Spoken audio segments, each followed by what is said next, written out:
আসসালামু আলাইকুম। কুমিল্লা রেস্কিউ টিমের তরফ থেকে সবাই আন্তরিক অভিনন্দন, শুভেচ্ছা।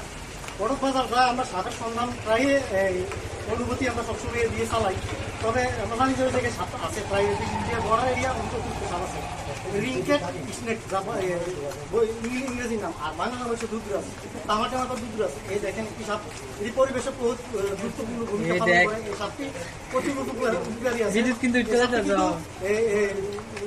প্রাণঘাতিক বিশোধন না, তারপরও মানুষের অতিরিক্ত ভাবে কামড়া, কিন্তু এই সাথে সবার একটা দ্রুতভাবে কামড়ে মানুষকে যে কোনো অসুস্থ করে। আপনি দেখেন বৃষ্টি আর মেঘ সবকিছু দিতেও আমরা যে আমাদের কার্যকলাপ চালিয়ে যাচ্ছি, কিন্তু আমরা যে সময় যার যে কোনো সমস্যা পাচ্ছি, যাই চেষ্টা করতেছি যে কোনো বন্যপ্রাণী সেবা লেগে, যেটা একটা বন্যপ্রাণীও বাঁচে, একটা মানুষও বাঁচে, যে দুজনেই সুস্থ থাকে। তো এই প্রাণীরই প্রাকৃতিক ইঁদুর পোকামাকড় খেয়ে প্রকৃতি ভালো রাখে। তো প্রকৃতি ভারসাম্য বজায় রাখার জন্য একটা গুরুত্বপূর্ণ ভূমিকা পালন করে। আসলে এই সবটি বজায় রাখা খুবই দরকার। এগুলো আমি কথা বলবো না, এর জন্য বিস্তারিত আরেকটা ভিডিও বানাবো। আসসালামু আলাইকুম। বাংলাদেশ জিন্দাবাদ।